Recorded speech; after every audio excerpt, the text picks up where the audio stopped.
Hi, welcome to another Lawn Fawn video. I'm Kara, and today we are giving a well-deserved thank you to the school bus drivers. So we're using magic messages, village heroes, tiny friends, the plaid stencils, both of them, slimline road borders in storm cloud and sunflower, the pivot pop-up set in white cardstock and also cilantro, and a couple of the trees using woodgrain cardstock and spring fling, one of the outside in stitched rectangles, a circle frame, outside in stitched circle, and a just stitching scallop circle. So we're going to start. I'm putting some adhesive on the back of my panel so it won't shift around as I start my ink blending through the plaid stencil. I'll tape down the wider striped stencil, and I'll use Lawn Fawn sunflower ink and a blending brush to create the first layer of my plaid design. And I'll use some circular motions and also just going back and forth inside those stripes. I want to make sure that I have even coverage throughout. And here we are getting down to the final stripes on this first go around. Now I can lift off my stencil, and there they are. Now I think that's pretty just as is, but I'm going to flip my stencil around. Well, actually, I'm just turning it a quarter turn. Securing that stencil down once again to begin my second layer. Now I noticed that the type of paper made a difference for me. Ink blends well on Bristol Smooth cardstock, but I had more smudges with that. So paper that I never use for blending worked better because the ink just stayed put. Well, now I'm bringing in the second stencil, so the one with the thin stripes, and this will be the third layer. Just tacking that down, and then I'm going to use black licorice for this one. So we've got kind of the bumblebee color scheme going here. Finish up this layer, and then let's look at the reveal. Whew, I like that.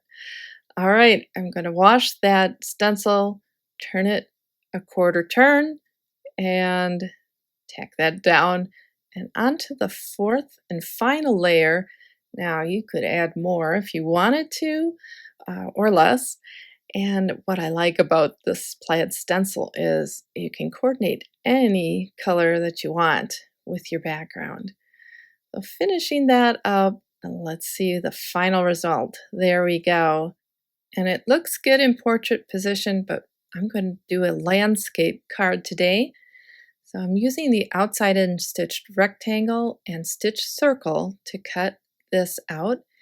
I'm going to use the circle frame and a just stitching scallop circle for the inset panel, and it's the inside of the frame because it stacks well and gives me a nice white border in between my panel and the circle. Moving on to stamping. So I'm using Lawn Fawn's jet black ink, and I'm going to stamp out images from tiny friends and village heroes. And our village hero today is the bus driver, the school bus driver, who does not always get the recognition that he or she deserves. Teachers usually get a thank you note at the end of the school year, but oh boy, do those bus drivers take a lot of grief. I remember our school bus driver when I was in junior high and into high school. So that's like age 12 through 16. But oh my goodness, I don't think we understood what she had to go through with us. Yeah, my nickname for our poor bus driver, never said it to her, but I called her Whiplash. For obvious reasons, but I wish I could go back and get to know her and maybe apologize for the antics that went on in that bus. I can't say that I was the worst of them, but I certainly had no appreciation for what she had to go through. Well, let's just say I'm working out my regret in card therapy here. So here's our school bus, And I'm going to color two of them, one for the front of the card and one for the inside.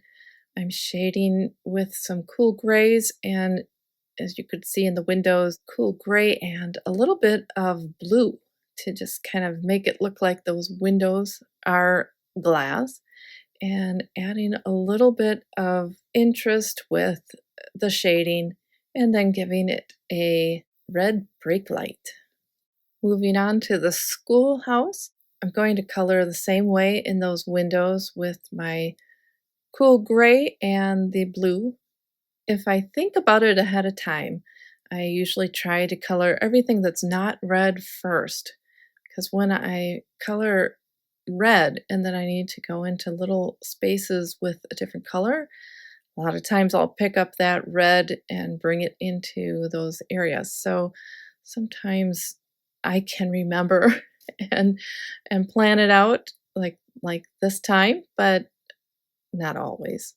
So how about you? Did you ride the bus? Did you ride the bus as a teenager or as a little kid? I think the experience is much different depending on your age. One thing I can remember is we had to get up real early to get that bus, and you're on that bus for quite a while in order to pick everybody up. So that's usually where I did my homework. I think that's why I can color in the car when we go on trips. I usually take my Copics and some images and color things, but it takes a very steady hand. And I think the boss taught me that. Things in life lessons that we didn't know we were learning.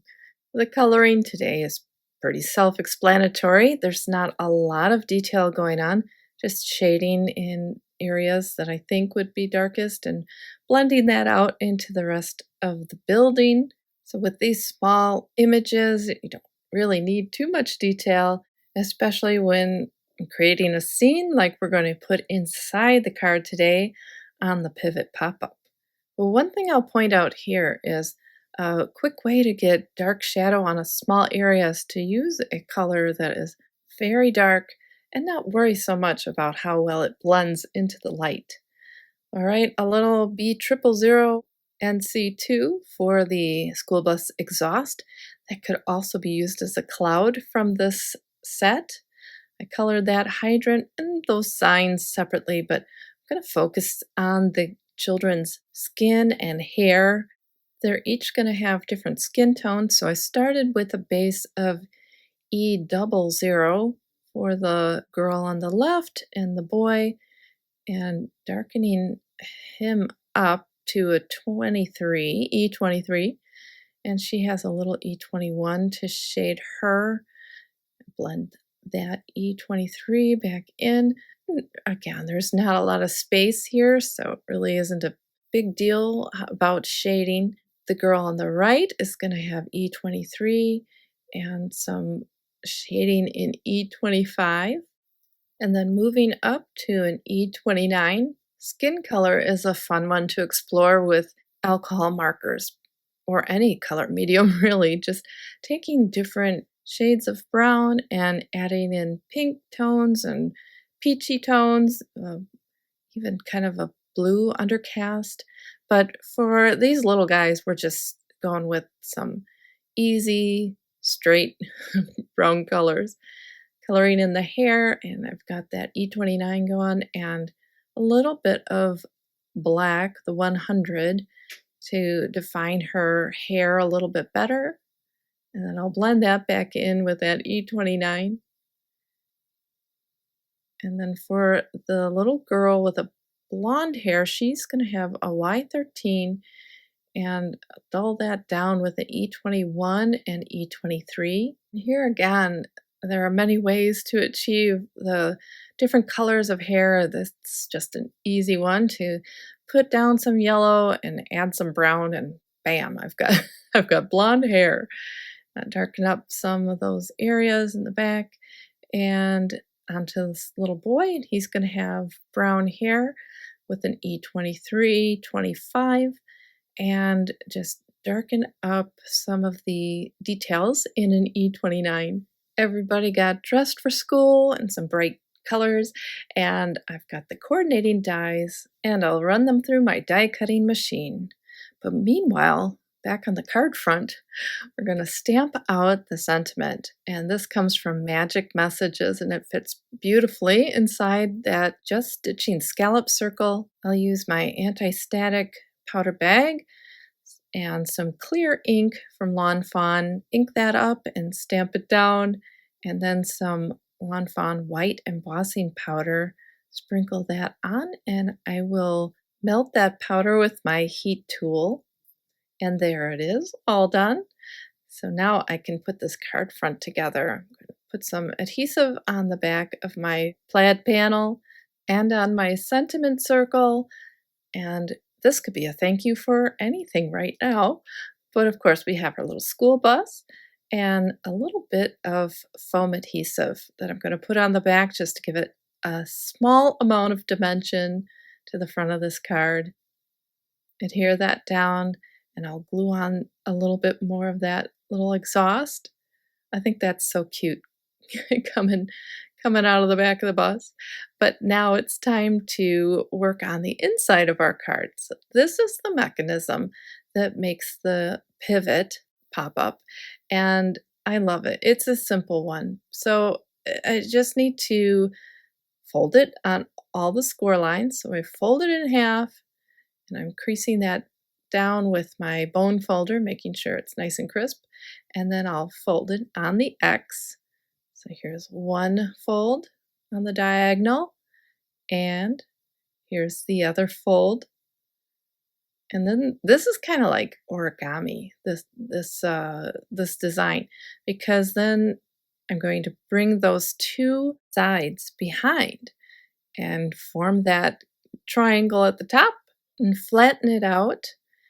And with the two panels, I'm going to fold every crease line here.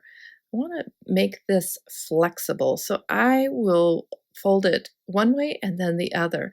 Now this is a thicker cardstock, so I have a kind of what it looks like a little bit of cracking in the creases, and so I'll show you what I do to fix that. Once I have this real flexible, I just take my bone folder and I kind of burnish those creases, and it looks just fine.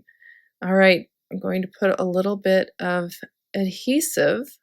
I'm using double-sided adhesive on here, something very strong so that this does not come apart. And both tabs are going to the back. So I line it up, I find the center, and then I just press it down, and that gives me a nice, straight, even double panel here. Fold that up, make sure everything is flexible, and it is. And so now we can start putting that road onto it. So this is the Slimline road border, and because it's a slim line, it goes all the way across this long panel and even further. So I'm going to glue on the top die cut to the bottom, and now I have that nice dotted line in the middle. Make sure that's all lined up right. And then because my panel folds, I'm going to clip this border in the center so that I don't have to have it compete with that crease. It kind of buckles a little bit if I would leave it. All right, now I want to just give it a little bit of shading. So with my blending brush, I'm using some jet black ink and some walnut ink for my wood grain tree trunks, and a little artichoke ink for the trees. I cut a couple of extra tree tops out of cilantro. I'm using that same artichoke ink just to add some texture to my panel, and now I can glue everything down. So I'm going to start by gluing half of the road border on each side, and that way I can know where to clip it at the crease.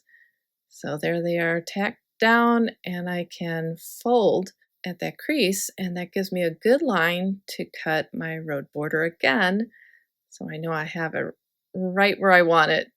Do that to the other side, and then I can glue those two down, and I'll have my road all set. Clipping off the ends here, And then I'm going to start working on the mechanism. So I'm just going to put some double-sided tape on the triangle portion, both sides. So covering that all up. So I put just a couple of strips and then a little at the top and do the same thing to the other side. So just covering those triangles because those are the part that are going to adhere to the inside of the card, both the top and the bottom.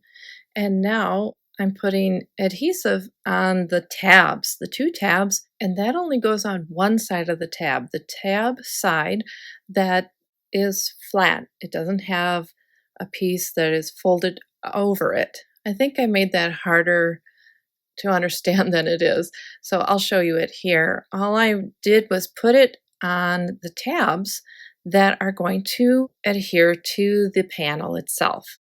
So I take off the release paper, flip over my panel, and these two little tabs kind of line up. So if you put the little hole in the center, then they line up just perfectly. And fold that in, make sure that I got it all working properly. So I'm going to decorate it before I put it in the card, figuring out where that bus is going to be in approximation to the school. And it needs to be far away because it's going to pick up these little kids who are waiting for the bus. And I think these are well-behaved children, so the bus driver should have no problem, right? Well, let's hope so. Anyway, I'm deciding where everything should go and what I want where. Decided to take that stop sign out and put in the little road sign, direction sign instead. There's a little arrow in the Village Hero set and a couple other things to stamp in there as well. And there's a little heart in the Magic Messages set, and I'm going to put that on the flag by the school. There's a lot of little things you could do with that flag, make it the colors of your country or whatever. Anyway, and I'm going to glue everything down, and I didn't put those trees into my design, so they're kind of an afterthought with this scene. But I'm going to tuck one here behind the school. And the nice thing with the pivot pop-up is you can go off of the pop-up, and not a whole lot, but a little bit, and it won't show outside the card. I actually like that it's going off the sides. I think it adds a little interest to my scene. Well, now it's time to add that pivot into the card. And I always look at the panel to make sure that it's going the right way. And then I take the adhesive off of one side, line it up to the center fold in the card, bring that down and take off the other side of adhesive, and then close the card down on the adhesive, open it up, and oh, I did it wrong. So now I have to rip it all out. This seems to be a pattern, doesn't it, with me? Yeah, I do this stuff quite a lot. All I need to do is pull that back out of the card, add some extra adhesive, and then put it in the right way. So I'm taking out that adhesive again, and I'm going to center it in the middle of the card. This time, I am double checking where this should go. So I've got it centered in the middle, and I still wanted to make sure it was right, and it is. Now I can take off the adhesive on the other side, close the card, and let's see, is it right? It's right. Oh, well, there it is. A thank you note to appreciate all those bus drivers out there. Well, I hope you enjoyed the video today and it inspired you to ink up a plaid background or maybe make a roadside scene in a pivot pop-up. Thanks for watching and have a great day. Bye!